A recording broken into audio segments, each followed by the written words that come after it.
आपसे एक larger question ये है कि जो इस पे आप एक अपनी टिप्पणी बताइएगा ही, जो जो 118 लोगों ने अविश्वास प्रस्ताव, लेकिन एक लार्जर क्वेश्चन मेरे सामने इस समय जो देश के सामने आ गया है वो कभी लगता था कि नहीं नोटबंदी सबसे बड़ा था, कोविड था, लेकिन आज जब जनरल नरवाने की फाइल है उसमें देश की सुरक्षा की बात अब है। मतलब जो उन्होंने केवल एक विषय नहीं उठाए, उन्होंने तमाम उस तरह के विषय हैं जो उसमें उठाए गए हैं। पीडीएफ फाइल अवेलेबल है, अगर किसी को नहीं चाहिए तो भाई बता दें तो मैं ही आपको भेज दूंगा। मैं ये बात इसलिए कह रहा हूं कि अब ये ज्यादा बड़ा है कि ये देश सुरक्षित है कि नहीं इन हाथों में, ये लोग देश की वो सुरक्षा दे पाएंगे नहीं, एक, और शायद इसलिए जनरल नरवाने मेरे हिसाब से बहुत, और दूसरा एप्स्टीन फाइल, दुनिया भर में एप्स्टीन फाइल को लेके लोग कहीं ना कहीं मुंह छुपा रहे हैं, कोई इस्तीफा दे रहा है, कोई कमिटी के सामने अपीयर हो रहा है। केवल हमारा एक ऐसा देश है जहां पे, मतलब ये भी इस देश की विडंबना है, जहां पे एप्स्टीन फाइल वाले लोग छाती ठोक के आपसे अभी भी मंत्रिमंडल में बने हुए हैं, जो कि बहुत सी चीजें आ चुकी हैं, हरदीप पुरी का नाम आ चुका है, उनकी तरफ से कोई सफाई नहीं आई है। वो सफाई में कहे ना ये बात की ये गलत नाम आया है, मेरा नाम नहीं आना चाहिए था, इस पे भी मतलब ये अग्रेबल है। आलोक भदौरिया साहब का शायद कनेक्शन चला गया है। विवेक भाई साहब, विवेक भाई मैं आप ही से चाहूंगा, क्योंकि ये दोनों चीजें नवराने और एप्स्टीन फाइल, साथ में जो 118 वाला है वो तो रहेगा ही रहेगा, ये कितना इंपॉर्टेंट, क्योंकि इसको आप इग्नोर कर रहे हैं तो देश कहीं ना कहीं, चाइना आपकी जमीन खा रहा है, एप्स्टीन फाइल की वजह से आप अपना ट्रेड डील आपकी इस तरह से हो रही है कि आपके हाथ से सब कुछ निकल गया।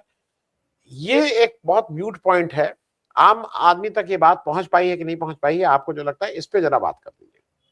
नहीं, मुझे हरिशंकर इस नाम के पीछे क्या सीक्रेट है मुझे पता है, अगर आप इजाजत दे तो मैं कह दूं। बिल्कुल बताइए, बिल्कुल बताइए। हरि और शंकर दोनों का जब एक साथ जब इन दोनों को लाया जाता है तो उसका सीधा अर्थ है कि हरि जो है वो रास लीला के लिए जाने जाते हैं और शंकर जो है वो बैरागी है। तो कहीं ना कहीं ऐसा है कि भाई रास लीला को कंट्रोल करने के लिए उसके साथ में शंकर को भी जोड़ा दिया जाता है, तो थोड़ा सा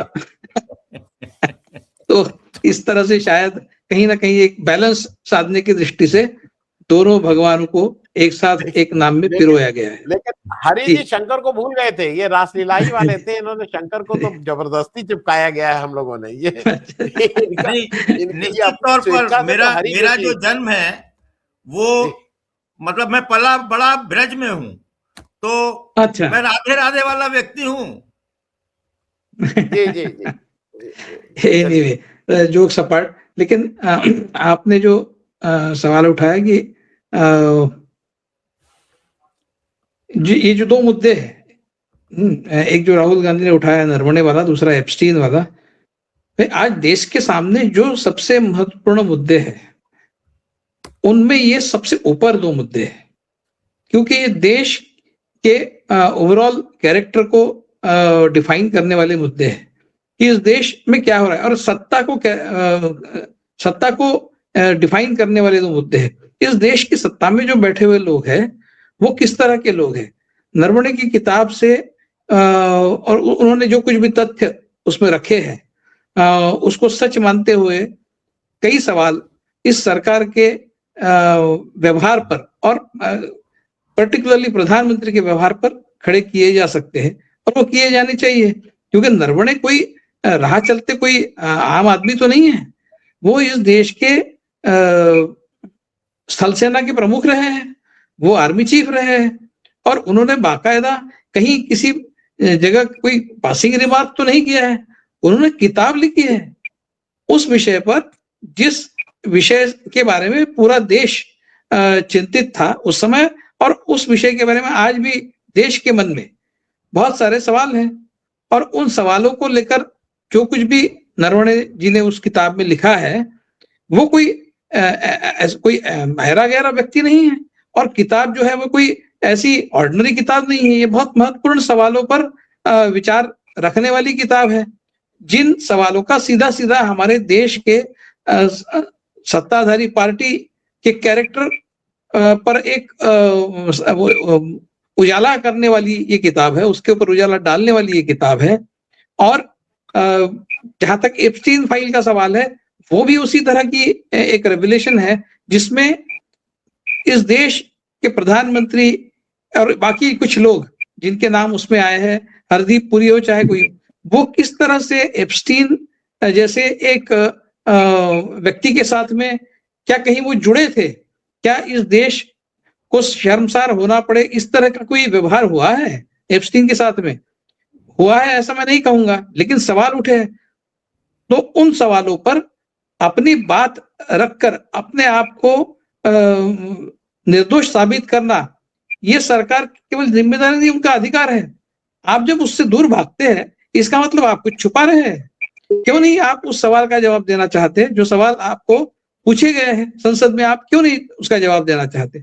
आप रूल बुक बता रहे हैं, भाई रूल में भले मान लीजिए कि रूल में नहीं है इस तरह का विषय उठाना, बिल्कुल ये तो नागवारा होगा इस तरह से मानना कि ऐसा कोई विषय आप उठा नहीं सकते और ऐसा कोई रूल है जो इस देश के डिफेंस के साथ में जुड़ा हो, इस देश के मॉरल अथॉरिटी के साथ में जुड़ा हो, इस तरह का कोई भी सवाल आप उठा नहीं सकते, ऐसा कोई नियम है, ये तो बिल्कुल कोई मान ही नहीं सकता। आप चाहे लोकसभा के नियमावली से परिचित हो न हो, लेकिन ये बहुत कॉमन सेंस से समझा जा सकता है कि ऐसा हर सवाल, ऐसा हर विषय जो इस देश की डिग्निटी के साथ जुड़ा है, इस देश के कैरेक्टर के साथ जुड़ा है और इस देश की सत्ताधारी पार्टी के व्यवहारों के साथ, तथाकथित गलत व्यवहारों के साथ जुड़ा है, ऐसा कोई भी विषय उठाया नहीं जा सकता, ऐसा कोई नियम हो ही नहीं सकता। ये कोई आम स्कूल जाता हुआ बच्चा भी समझेगा। तो आप नियमों की बात जाने दीजिए, अगर नियमों में है भी तो भी ये सवाल उठने चाहिए, ये पार्लियामेंट के अंदर भी उठने चाहिए, पार्लियामेंट के बाहर भी उठने चाहिए। आपने इस विषय पर चर्चा की अनुमति न देते हुए और जो विपक्ष के नेता है उनको बात करने की अनुमति न देते हुए आपने यही सिद्ध किया है कि कहीं ना कहीं आपके हाथ या पांव या कुछ और इसके नीचे दबा हुआ है और आप इससे दूर भाग रहे हैं। और जब जवाब देने का मौका आया, चलिए ठीक है, राहुल गांधी ने विषय छेड़ दिया, दुनिया को विषय पता चल गया, उन्होंने बहुत इलेबोरेटली पूरा स्पष्ट तो नहीं किया है, लेकिन सोशल मीडिया पर इसकी चर्चा हुई और पूरे देश में चर्चा हुई। तो राहुल गांधी क्या कहना चाहते थे ये दुनिया को तो वैसे भी पता चल गया। आप उसको उनको उनको बोलने नहीं दिया आपने, उससे आपको हासिल क्या हुआ है? देश तो पूरी तरह से जान ही गया कि उसमें क्या था, उस किताब में क्या है, देश को पता ही है। तो फिर आपकी और भी ज्यादा जिम्मेदारी बनती थी, जब दुनिया को पता ही चल गया, जब भंडा फूट ही गया है, तो आपकी जिम्मेदारी ये बनती थी कि आप अपने आप को डिफेंड करें और ये बताएं स्पष्टता से कि आप किस तरह से इसमें इन्वॉल्व नहीं है। क्या नरवणे जी ने जो कहा है वो किस तरह से झूठ है? आप क्यों नहीं कहते? आपको मौका था, आप लोकसभा में भाग गए। आपने मतलब पहली बार ऐसा संसद के इतिहास में हुआ कि अपोजिशन के लीडर को बोलने भी नहीं दिया गया और प्रधानमंत्री ने राष्ट्रपति के अभिभाषण पर उत्तर भी नहीं दिया। और जब राज्यसभा में उन्होंने उत्तर दिया, उसमें इस विषय को पूरी तरह से उन्होंने इग्नोर कर दिया, निग्लेक्ट कर दिया। इसका मतलब दाल में कुछ काला है, तभी तो आप इससे दूर भाग रहे हैं। और आप दूसरा इससे जुड़ा हुआ विषय ये है कि अगर अपोजिशन के लीडर को बोलने का अधिकार नहीं है, वो सारी बातें बोलने का अधिकार नहीं है जो इस देश के बारे में बहुत रिलेवेंट है, इस देश की सुरक्षा से रिलेवेंट है, इस देश के प्रधानमंत्री के व्यवहार से रिलेवेंट है और इस देश के मॉरल अथॉरिटी से रिलेवेंट है। इस तरह की कोई भी बात अगर लीडर ऑफ अपोजिशन को बोलने नहीं दी जा सकती, तो दुबे नाम के जो एक इनके क्या कहेंगे उसको, सेवियर है, पार्लियामेंट में ये इनके सेवियर का काम करते हैं, वो व्यक्ति जिस तरह की बातें कर रहा है संसद में, क्या उस तरह की बातें करने देने का अधिकार है? वो नियमों में बैठता है, नियमों में आप उसको पूरी बात करने देते हैं और बाद में देर रात में आप एक्सपेंज करते हैं। मतलब ये कौन से नियम में बैठता है? अगर ये नियम में नहीं बैठता जो राहुल गांधी कहना चाहते हैं, तो जो दुबे जी है वो जो उन्होंने कहा, जो सारी विभत्स बातें उन्होंने कही, वो कहने का अधिकार कौन से नियम के तहत मिलता है? कि आप कह दीजिए बाद में हम एक्सपेंज कर देंगे, ताकि जो मकसद है, जिस तरह से गंदी बातें कहने नेहरू जी के बारे में, इंदिरा जी के बारे में उन्होंने कही, वो कहने का एक इंटेंशन है, वो भी अपना पूरा हो जाता है और बाद में एक्सपेंज कर देने के बाद आप एक हाई मॉरल ग्राउंड भी ले सकते हैं कि नहीं हमने तो एक्सपेंज कर दिया, लेकिन आपने बोलने दिया ना उनको वही क्यों नहीं रोका? राहुल गांधी का सेंटेंस पूरा भी नहीं हो रहा था, आप उनको रोक रहे थे। आप ये भी सुनने को तैयार नहीं थे कि आखिर वो कहना क्या चाहते। आपने सिर्फ एक दो शब्द उनको कहने दिए और उस पर से ही आपने इस बात को ताड़ लिया, फिर इस बात को का एक अर्थ लगा लिया कि ये कुछ ना कुछ गलत नियमों में जो बैठता नहीं है, बैठने वाला नहीं है, ऐसा कुछ कहने वाले हैं। इसका अंदाजा आपने एक दो शब्दों से ही लगा दिया। और दुबे जी पूरा लंबा चौड़ा विभत्स भाषण करते रहे, आप कुछ नहीं, आपने उनको रेडी नहीं किया, आपने उनको रोका नहीं, वो बाद में एक्सपंज कर दिया। ये जो है ये पूरी तरह से लोकतंत्र खत्म हो चुका है, इसका ही एक पॉइंटर है। और अगर इसके बारे में ये जो स्पीकर है बिरला जी, उनके खिलाफ अगर अविश्वास का प्रस्ताव अपोजिशन ने लाया है, चाहे वो 100 हो, 118 हो, 50 हो, 60 हो, जो भी है, मिनिमम कोरम जितना लगता है उतने भी अगर हो, तो भी अपने आप में ये एक बहुत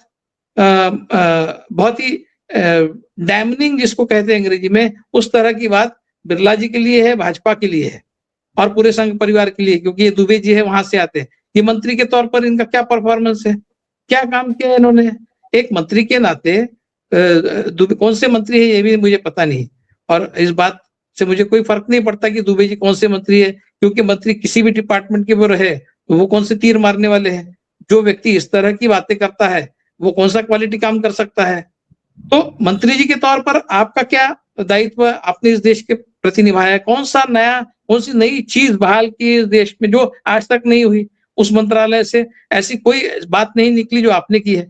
तो मंत्री के तौर पर आपका परफॉर्मेंस कुछ नहीं है, और आप इस तरह की बहुत खराब सड़क छाप बातें पार्लियामेंट के अंदर करते हैं। ये पहली बार नहीं है, इनके लोग बहुत बार कर चुके हैं। वो हमको पता है, वो एमपी जिसने एक बीएसपी के एमपी के प्रति जिस तरह की बातें, मुस्लिम एमपी के प्रति जिस तरह की बातें की थी, वो भी हमने देखा है। लेकिन उसके साथ भी क्या हुआ, उसको भी सजा नहीं हुई। तो ये चाहते हैं कि इस तरह की बातें हो, ये चाहते हैं कि इस तरह की बातें करे और अपोजिशन को कॉर्नर करे। बिल्कुल भी असंसदीय तरीके से अपोजिशन को कॉर्नर करने का इन्होंने ठान ली है, और उसके मुताबिक ये अपना क्रियाकलाप संसद में, संसद के बाहर हर जगह करते रहते हैं। तो जी। मुझे लगता है ये बहुत इंपॉर्टेंट डेवलपमेंट है कि इनके खिलाफ एक इस तरह का प्रस्ताव आया है। वो प्रस्ताव भले ही पास नहीं होगा, मतलब नंबर्स भी नहीं है अपोजिशन के साथ, और तृणमूल कांग्रेस जैसी पार्टी साथ में नहीं है, ये भी एक सच्चाई है। हो सकता है कि वो पास न हो, मतलब यही होगा जहां तक तो हम समझते हैं कि ये पास नहीं होगा। लेकिन चर्चा तो होगी। पहली बार कोई स्पीकर ऐसा है जिसके प्रति अविश्वास दिखाया जा रहा है बिल्कुल ओपनली। तो बिरला जी, एक ये पद ऐसा है स्पीकर का जिसमें सबसे बड़ी टेस्ट होती है व्यक्ति की। मतलब प्रधानमंत्री तो प्रधानमंत्री ने भी पार्टीजन होना नहीं चाहिए, लेकिन ठीक है, वो एक पार्टी का प्रधानमंत्री एक पार्टी को रिप्रेजेंट करता है, लेकिन स्पीकर जब स्पीकर बन जाता है तो वो किसी एक पार्टी को रिप्रेजेंट नहीं करता। ये कॉन्स्टिट्यूशनल पोजीशन है, और उस कॉन्स्टिट्यूशनल पोजीशन को इन्होंने दार-दार कर दिया है। तो इनके नाम पे जो धब्बा लगा है, वो चाहे प्रस्ताव उनके खिलाफ का प्रस्ताव गिर भी जाए सदन में और वो बने रहे, और फिर एक बार हम बिरला 2.0 उसी तर्ज पर आगे बढ़ता हुआ देखें जो आज तक चलता आया हमने देखा है। उसके बावजूद बिरला जी एक साफ टेन्योर के तौर पर बिरला जी को याद नहीं किया जाएगा। ये कम से कम इस अविश्वास प्रस्ताव से ये बात बहुत जबरदस्त तरीके से हाईलाइट होगी, और इतिहास में बिरला जी का नाम उन अक्षरों में कभी भी लिखा नहीं जाएगा जिन अक्षरों में सोमनाथ चटर्जी और मावलंकर वगैरह जैसे लोगों का लिखा गया है। बिरला जी एक बहुत ही पार्टीजान स्पीकर के तौर पर ही इस देश में जाने जाएंगे, और उसी तर्ज पर उनकी चर्चा होगी। अच्छा, वो स्पीकर जिनके खिलाफ पहली बार उनके खिलाफ अविश्वास प्रस्ताव आया था, बिल्कुल यही उनके कैरियर का हाईलाइट बन जाएगा। इससे ज्यादा बिरला जी ने इसमें कुछ हासिल नहीं किया, ऐसा मुझे लगता है। जी।